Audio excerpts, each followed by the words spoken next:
তো নমস্কার বন্ধুরা, আশা করি সবাই ভালো আছেন। তো বন্ধুরা, এখন আমি তিনটে বিষয় নিয়ে কথা বলবো। একটা হচ্ছে কান্তারা পার্ট 2, তো সেই ছবিটা কবে আসতে চলেছে সেই বিষয়ে একটা আপডেট এসছে, সেই বিষয়ে কথা বলবো।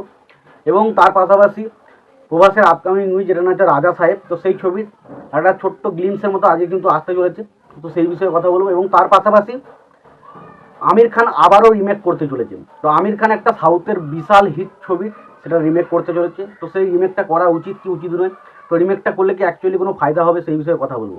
তো আশা করবো ভিডিওটা খুবই ইন্টারেস্টিং হবে, ভিডিওটাকে আপনারা শেষ পর্যন্ত দেখবেন।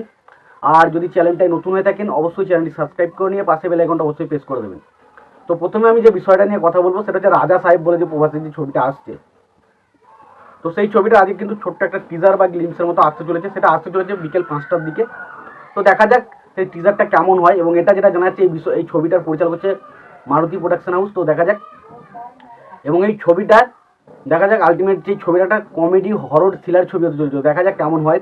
এবং প্রভাসকে একটা অন্য জনরার কিন্তু ছবি করতে আমরা দেখবো, যেটা কিন্তু যে ধরনের লাইন আপ বা যে ধরনের ছবিগুলো করছে টোটালি সেটা থেকে পুরোপুরি ডিফারেন্ট। তো দেখা যাক এই ছবিতে প্রভাস কেমন পারফরমেন্স দেয় এবং ছবিটা বক্স অফিসে হিট হয় কিনা সেটা দেখার মতো বিষয় হবে। এবার যে বিষয়টা নিয়ে কথা বলো সেটা কান্তারা পার্ট 2। দেখুন, কান্তারা ছবি প্রথমে এসেছিল, প্রথমে আমরা জানি যে কানাডাতে রিলিজ করে বিশাল সারা পায়, এবং পরবর্তী সময়ে সেটা সারা পাওয়ার পর তারা প্যান ইন্ডিয়াতে রিলিজ করে, এবং প্যান ইন্ডিয়াতে এসেও দারুণ একটা সাফল্য পায়, বিরাট কালেকশন করে। এবং পরবর্তী সময় কিন্তু ওটিটি সমস্ত জায়গায় রিলিজ হলে ছবিটা কিন্তু এক কথায় বলতে গেলে বিরাট একটা ক্রেজ তৈরি করে। পুষ্পা 2 এর পর যদি কোনো ছবি নিয়ে সবচেয়ে বেশি ক্রেজ থেকে থাকে সেটা হচ্ছে কান্তারা নিয়ে। তো কান্তারা ছবির জন্য প্রত্যেকটা মানুষ প্রচণ্ড এক্সাইটেড, কারণ কান্তারা পার্ট 1 দেখে মানুষ জাস্ট পাগল হয়ে গেছিলো ঋষভ শেট্টির পারফরমেন্স দেখে। তো কান্তারা পার্ট 2 দেখার জন্য প্রত্যেকে এক্সাইটেড, এবং সবাই চাইছে যে কান্তারা পার্ট 2তে তারা আবার কী দেখাতে চাইছে সেটা দেখার জন্য প্রত্যেকটা মানুষ এক্সাইটেড। তো এই ছবিটা এমন একটা ছবি হতে চলেছে, সেটা হচ্ছে বাংলা মানে সাউথের যে সমস্ত বড় বড় ছবিগুলোর কথা আমরা আলোচনা করি, যেমন ট্রিপল আর বলুন, কেজিএফ বলুন বা পুষ্পা বলুন, সেই সমস্ত ছবির লিস্টে কিন্তু কান্তারা ছবিটাও পড়ে।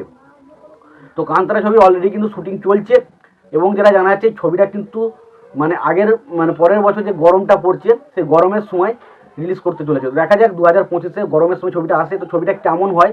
এবং এই ছবিটা নিয়ে প্রচণ্ড আশা রয়েছে আমার। তো দেখা যাক ছবিটা কেমন হয়, এবং ঋষভ শেট্টি আবার কি এমন একটা দুরন্ত কালজয়ী পারফরমেন্স আমরা দেখতে পাই, সেটা দেখার মতো বিষয় হবে।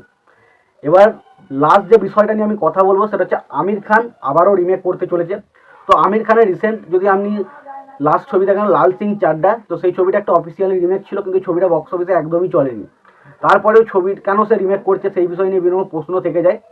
এবার দেখুন, মহারাজা ছবিটা রিমেক করে সবচেয়ে বেশি কিন্তু আমার মনে সবচেয়ে বেশি খারাপ দিক হতে চলেছে, কারণ আমির খানের স্টারডাম নিয়ে একটা প্রশ্ন কিন্তু চলে আসবে, এবং আমির খানের রাজত্ব কিন্তু শেষ হতে চলেছে, এটা থেকে বলতে হয়। এবার অনেকে বলবে ভাই মহারাজা ছবিটা তো দারুণ একটা ছবি, তার মহারাজা ছবিটা রিমেক করলে বক্স অফিসে চলবে না কেন? তো প্রথম আমি যে কারণটা বলে দিই, মহারাজা ছবিটা প্রায় প্রত্যেকে দেখে দিয়ে, এবং প্রত্যেকে প্রায় বিজয় সেতুপতি বা অনুরাগ কাশ্যপের পারফরমেন্স তাদের কাছে কালজয়ী পারফরমেন্স হয়ে গেছে, তাদের কাছে তারা ওই জায়গায় আর কোনো হিরোকে বসাতে পারে না, এটা প্রথম কথা।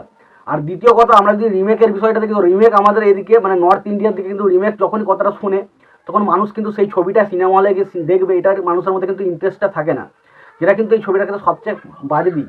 ছবিটা যতই ভালো হোক, ছবিটা কিন্তু সবাই দেখেছে, একমাত্র ছবিটা সবাই দেখেছে, এটা একটা বড় ব্যাপার। এবং ছবিটা খুব ভালো একটা যেহেতু ছবি, প্রত্যেকের খুব পছন্দ হয়েছে, এবং যেহেতু এই ছবিটা আবার রিমেক করছে, তো সেই কারণে আমির খানকে এই ছবিতে মানুষ কতটা নিতে পারবে সেটা দেখার মতো বিষয়। কারণ আমির খানকে, কারণ এই পারফরমেন্সটা বিজয় সেতুপতি বা অনুরাগ কাশ্যপের যে কালজয়ী বিষয়টা রয়ে গেছে না, সেটা কিন্তু আমির খান যতই ভালো করুক না কেন মানুষ কিন্তু সেটা নিবে না। তার কারণ আর একটা প্রমাণ দিই, যে বিক্রম বেদা বলে একটা ছবি ছিল, যেখানে আমরা বিজয় সেতুপতি এবং আমরা কী বলবো না আর মাধবনকে দেখেছিলাম। তো সেই ছবিটা একটা কালজয়ী ছবি ছিল, বিক্রম বেদা।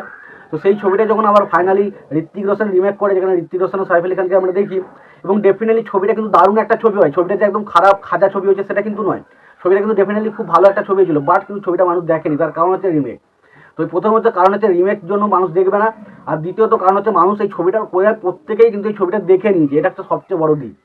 কারণ এই ছবিটা প্রায় ওটিটিতে যখন এসছে প্রায় প্রচুর সংখ্যক ইন্ডিয়ান দর্শক কিন্তু দেখেছে। এবং তার পাশাপাশি আমার যেটা সমস্যা যেটা মনে হয়, যে ধরুন রিমেক যখনই করছেন, তো সেই ছবিটার একটা নেগেটিভ মানুষের মধ্যে কাজ করে, মানে এই ছবিটা জানি না যে আমির খান কেন এরকম জিনিস করতে চাইছে, যে কেন রিমেক করতে চাইছে। এবং তার পাশাপাশি বিভিন্ন জায়গা থেকে এটাও আপডেট আসছে যে এই ছবিটাতে কিছু চেঞ্জেস করা হবে।